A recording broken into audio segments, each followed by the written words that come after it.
That makes a really good point. I forgot to mention, which is adoption. So I thought a long time ago that if you just built a new social web, for example, or social network that gave people data sovereignty, that everybody would just want to transition to that because, duh, it's obvious. Like I would want to protect my data.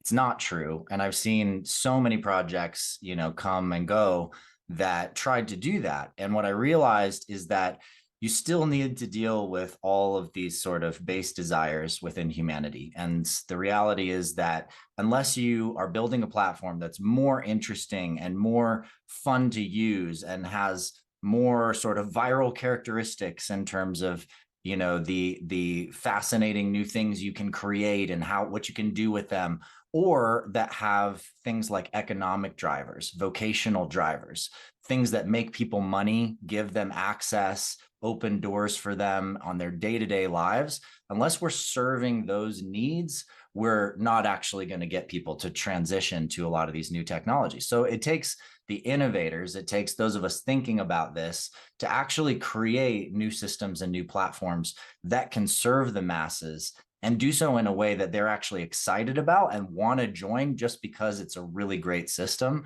and not just because it has great principles. I also No, would I think like that's, I was going to go to you anyhow, Paula, so go ahead. Yeah, I wanted to note that social networks online and the internet are mainly being used also for escapism, because people want to go into a different world. They want to experience something else. Web3 is also a huge topic, and these alternative realities, so to say. And the question is how important security is if you're trying to flee the world anyway, basically, So, I mean, yeah, you can change your password. You can change your password faster than you can change your lock to your house. And is security even the same thing in the digital realm as it is offline?